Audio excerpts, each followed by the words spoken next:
पिछले 3 दिनों से हम लोग चर्चा कर रहे हैं एक पाठ धातु कर्म, मेटलर्जिकल ऑपरेशंस। आगे चर्चा करने के पहले एक बार फिर से दोहराना आवश्यक है कि प्रकृति में धातु जिस रूप में प्राप्त होता है उसे धातु का खनिज कहा जाता है, और धातु के वैसे खनिज जिनसे धातु का निष्कर्षण आर्थिक दृष्टि से लाभप्रद होता है उसे हम लोग धातु का अयस्क कहते हैं। अयस्क में अशुद्धियां बहुत होती हैं।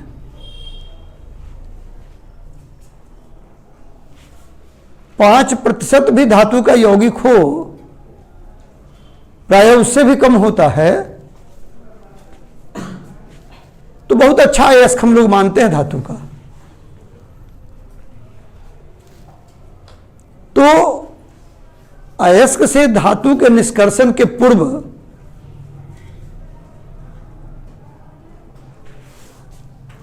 जरूरी है उसमें उपस्थित अशुद्धियों को हटाना। तो यदि अगर हम लोग अशुद्धियों को भौतिक विधियों द्वारा बिना कोई रासायनिक प्रतिक्रिया कराए हटाते हैं तो अशुद्धियों को अयस्क से हटाने की यह विधि अयस्क का सांद्रण कहलाती है। तो हम लोग पिछले दिन अयस्क के सांद्रण पर चर्चा कर रहे थे और इस क्रम में बात हुई थी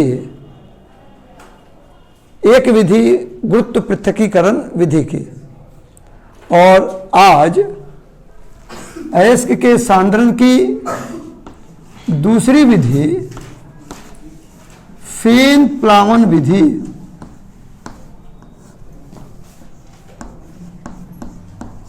शीर्षक डाल लीजिए फेन प्लावन विधि।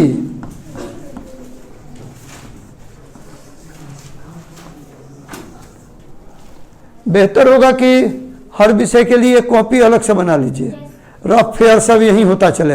आप लोग तो बैग लेकर आते ही हैं, ठीक है ना। और जो लोग ऑनलाइन क्लास कर रहे हैं उनको भी यह सलाह दी जाती है कि हर विषय के लिए अलग कॉपी बना लीजिए, और जब पढ़ने बैठिए तो कॉपी कलम लेके बैठिए। फेन प्लावन विधि, froth flotation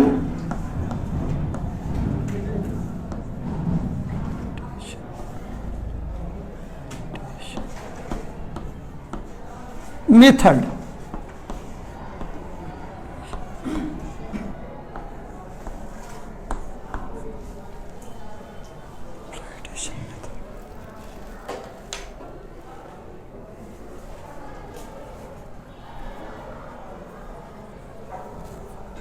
fair copy class में लेके आइए, एकदम यहीं पर काम होता चले, नहीं तो पढ़ते हैं बाद में एटम बम खरीदने लगते हैं। हाँ,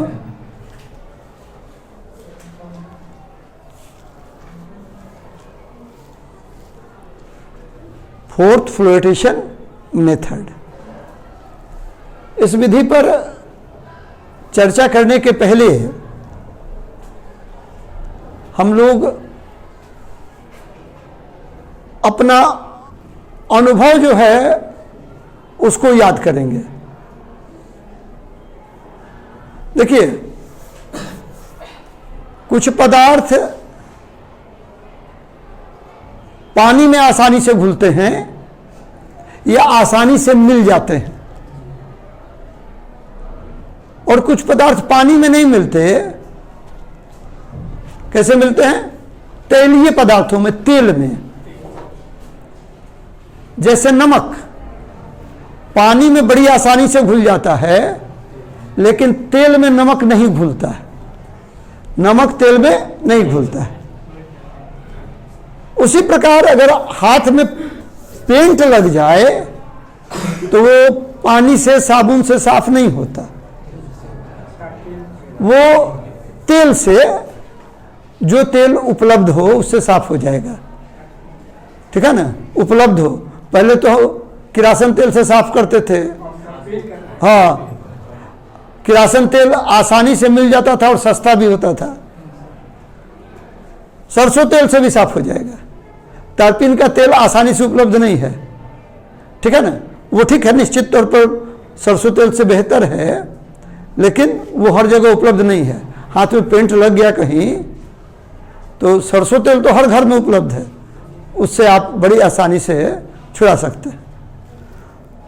तो अब हम लोग बात करेंगे, दो भागों में बांटा गया अयस्कों को। एक, या पदार्थों को कहिए, दो भागों में पदार्थों को बांटा गया। एक जो पानी में आसानी से मिल जाते हैं, मिसिबल हैं, मिलने योग्य हैं, और दूसरा जो तैलीय पदार्थों में, तेल में मिलने योग्य हैं, मिसिबल हैं। तो फेन प्लावन विधि द्वारा धातु के वैसे अयस्कों का सांद्रण किया जाता है जो तैलीय पदार्थों में आसानी से मिलने योग्य होते हैं।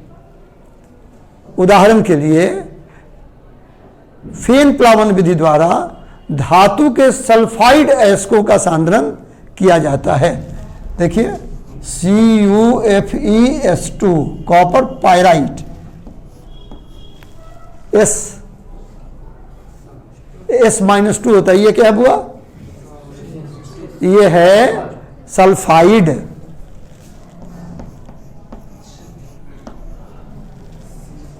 सीने बार, एकदम सही, सीने बार।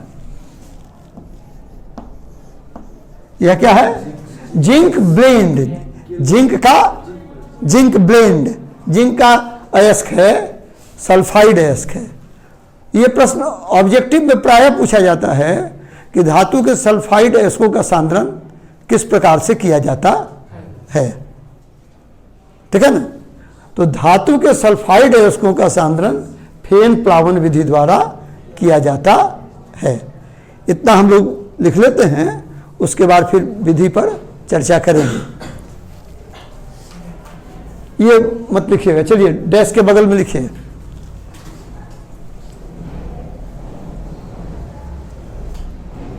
फेन प्लावन विधि द्वारा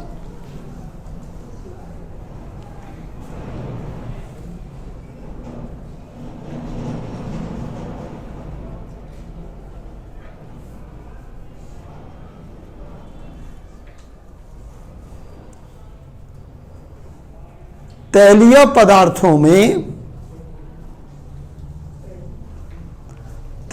पदार्थों में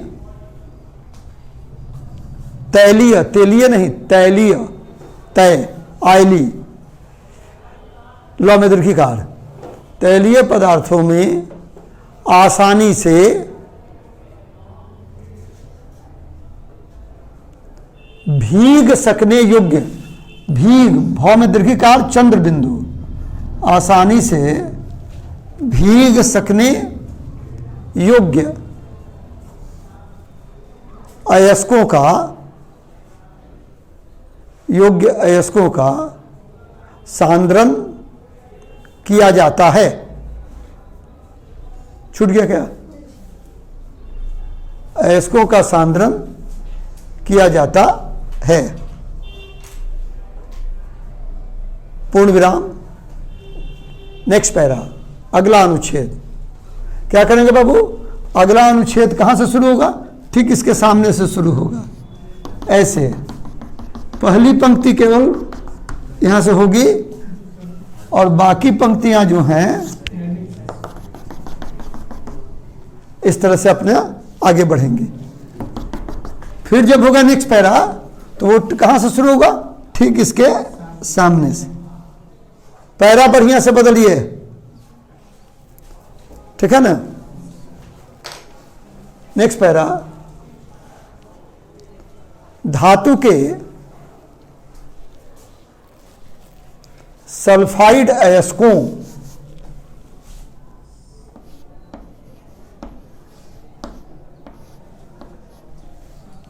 सल्फाइड अयस्कों, सल्फाइड ड है बुआ, सल्फाइड छोटा ई, सल्फाइड अयस्कों, ठीक है ना। ये उदाहरण में यथा करके डाल दीजिए, इसको नहीं, ठीक है। तो सल्फाइड अयस्कों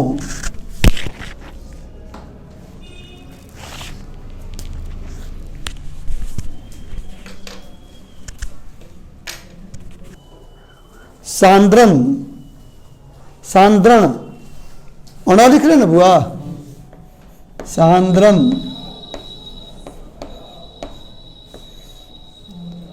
फेन प्लावन विधि द्वारा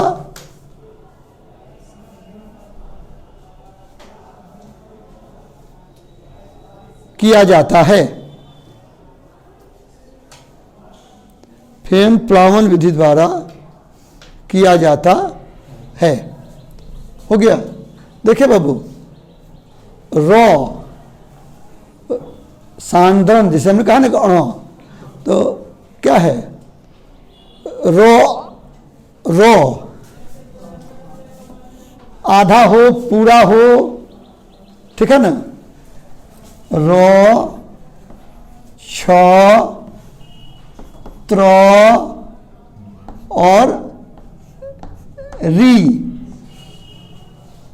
इसके बाद जब न का उच्चारण होता है, न आता है, तो वो ट वर्ड का होता है, ठीक है ना, ठीक है ना। अरुण, रावण, प्रकरण, ठीक है ना। ऋण, ऋण, रण, क्षण, त्राण, ये सब क्या होगा? आधा हो पूरा हो, उसके बाद न आएगा तो क्या होगा? अणा, ठीक है ना। इसको ध्यान रखिए। केमिस्ट्री फिजिक्स से ज्यादा जरूरी है हिंदी अंग्रेजी, और उससे भी अधिक जरूरी है कैसे बैठते हैं, कैसे बोलते हैं, कैसे चलते हैं, यहां तक कि कैसे सोते हैं। इसी विधि द्वारा किया जाता है। अब आइए विधि पर हम लोग चर्चा करें।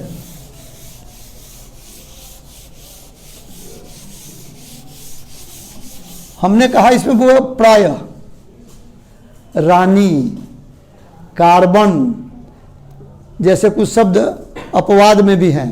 हालांकि रानी शब्द जो है वो राजस्थानी भाषा से है। पहले जहां मीरा के पद देखिएगा वहां रानी वैसे ही लिखा हुआ है। और कार्बन तो अंग्रेजी का शब्द है, वो हिंदी या संस्कृत का है नहीं।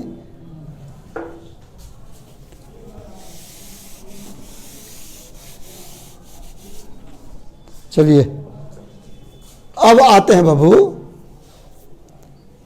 Next para.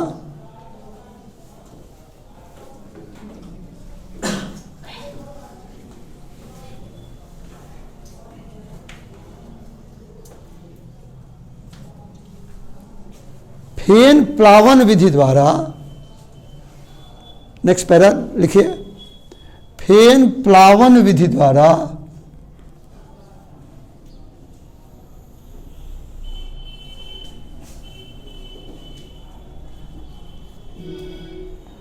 अयस्क के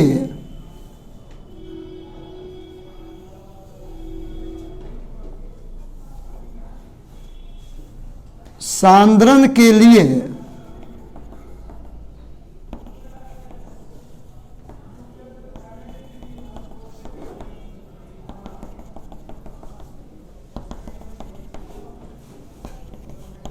प्रयुक्त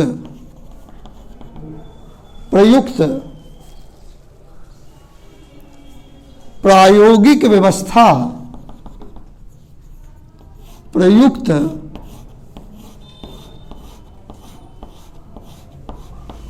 प्रायोगिक व्यवस्था, प्रायोगिक गौ में हर्ष विकार, देखिएगा यह है हर्षविकार, यह है दीर्घकार, यह है हर्षविकार, यह है दीर्घकार, इसमें भ्रम में मत पड़िए। प्रयुक्त प्रायोगिक व्यवस्था को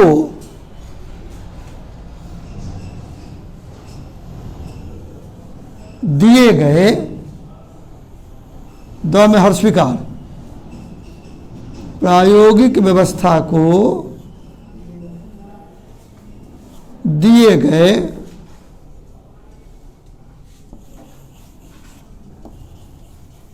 चित्र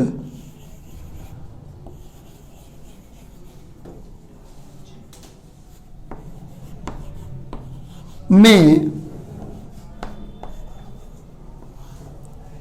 प्रदर्शित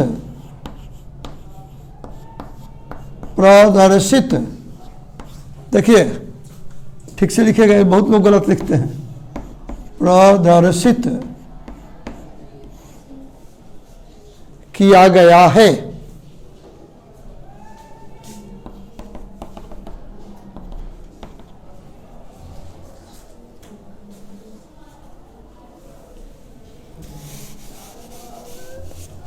चित्र बाद में बना लीजिएगा, लेकिन कहाँ बनेगा? दाईं तरफ, आपके कॉपी के दाईं तरफ बनेगा।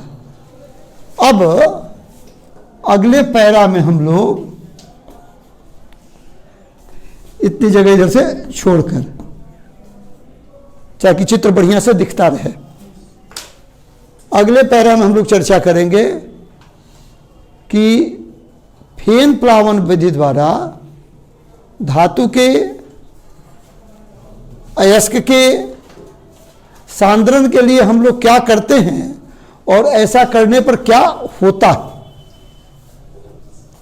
तो करते हम लोग ये हैं कि लोहा के बड़े बड़े पात्र में, ये देखो ना, ये पात्र लोहा का है, दिख रहा है, बड़े बड़े पात्र में पानी ले लेते हैं। इस पानी में तारपीन का तेल, ठीक है ना, तारपीन का तेल, दोनों तरह से इसको लिखते हुए हर्षविकार दीर्घकार दोनों से मिले, आप कहीं झगड़ा मत कर दीजिएगा। तारपीन का तेल और झाग पैदा करने वाले, झाग उत्पन्न करने वाले कुछ अन्य पदार्थ मिला देते हैं पानी में, और उसके बाद ये जो देख रहे हैं ना, ये है धौंकनी। धौंकनी अब तो पहले हर गांव में लोहार रखते थे, धौंकनी दिखती थी। देखिए धौंकनी और ब्लोअर में फर्क क्या है? जैसे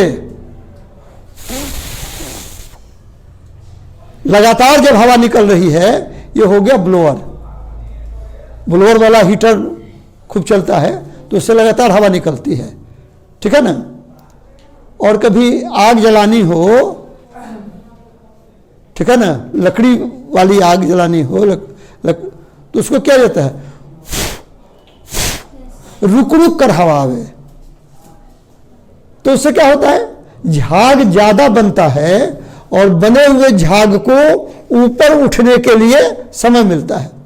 पानी में आप डिटर्जेंट डालते हैं तो उसको अगर आप ऐसे चलाइएगा तो झाग कम उत्पन्न होगा। ऐसे ऐसे चलाते हैं, क्या होता है बाबू?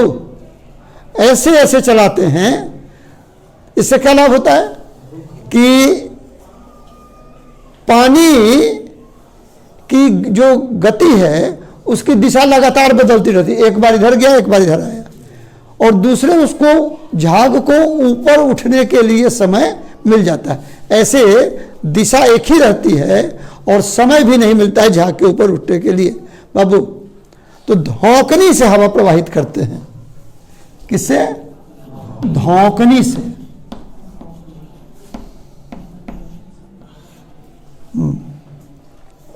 माने रुक रुक कर हवा आवे। इसके फलस्वरूप क्या होता है? झाग जो बनता है किसका होता है? तैलीय पदार्थों का। तैलीय पदार्थों का झाग होता है। तो अयस्क झाग के साथ ऊपर उठ जाता है और शुद्धियां पात्र के पेंदा पर बैठ जाती हैं, जमा हो जाती हैं। अब इस झाग को समय समय पर छनौटा से निकालकर बाहर रख लेते हैं। इस प्रकार से अयस्क का सांद्रण हो जाता है। चलिए इधर नया पैरा में लिखिए, चित्र के बगल में। चित्र के लिए जगह छोड़ दीजिए, बाद में बना लीजिएगा। लिखिए नया पैरा में,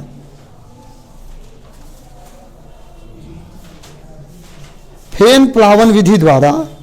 अब विधि देखिएगा, दोनों में हर्ष विकार। कुछ लोग ध्व में दीर्घिकार दे देते हैं। फेन प्लावन विधि द्वारा धातु के अयस्क के सांद्रण के लिए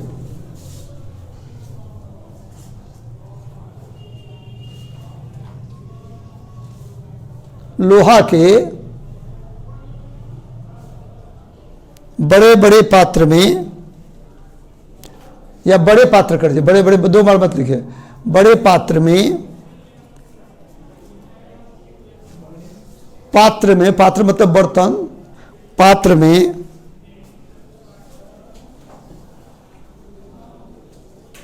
जल लेकर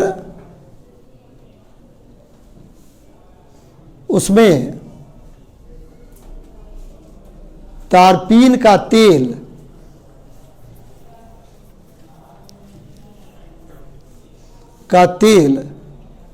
तथा झाग उत्पन्न करने वाले अन्य पदार्थ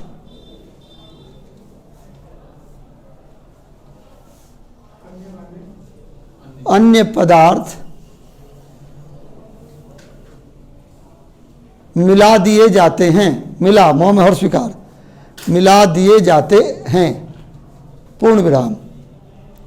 आपको लगे बाबू कि इतना हो गया है कि इतने में आपका चित्र बन जाएगा, तो फिर आप चित्र के नीचे ऐसे ऐसे पूरी दूरी तक जा सकते हैं। लगे कि अब इतना हो गया कि जो जगह छूटी हुई है उसमें चित्र बन जाएगा, तो आपकी पंक्ति फिर किनारे तक आ जाएगी, लेकिन अभी नहीं हुआ होगा। मिला दिए जाते हैं, पूर्ण विराम। इसके बाद इस मिश्रण में, मोह में हर्ष विकार, इस मिश्रण में तारपीन का तेल मिश्रण में के बाद काटिए, तारपीन का तेल तो ऊपर हो गया है ना। हाँ, इस मिश्रण में महीन पिसा हुआ, ठीक है ना, महीन पिसा हुआ अयस्क, देखिए अगर आप पीस रहे हैं तो दीर्घिकार से होगा, और जो पिसा जा रहा है, जिसकी पिसाई हो रही है, तो क्या होगा? हर्षविकार हो जाएगा। आप पीसने वाला क्या होगा? दीर्घिकार से। महीन पिसा हुआ अयस्क डालकर धौंकनी से हवा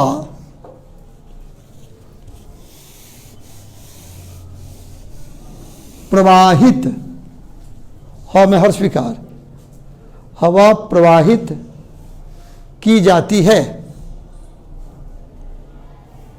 पूर्ण विराम। इसके फलस्वरूप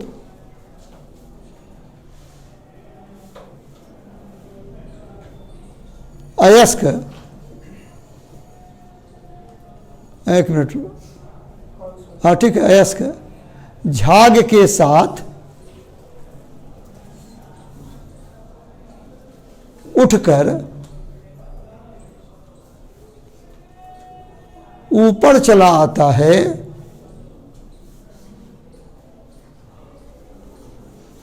ऊपर दीर्घु, ऊपर में दीर्घु, ऊपर चला आता है तथा अशुद्धियां, हर्ष विकार, अशुद्धियां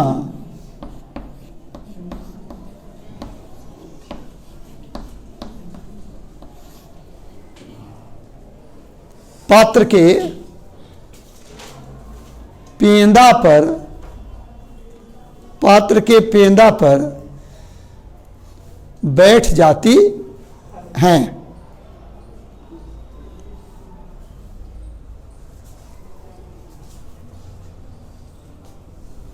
पूर्ण विराम। झाग को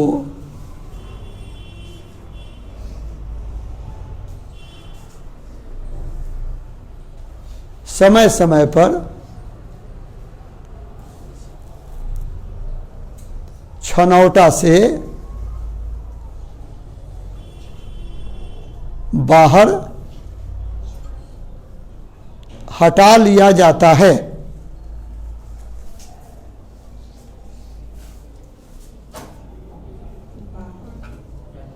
निकाल लिया जाता है, लिखिए, हटा लिया तो ठीक है, बाहर हटा लिया जाता है। पूर्ण विराम। इस प्रकार से अयस्क का सांद्रण, इस प्रकार से अयस्क का सांद्रण हो जाता है।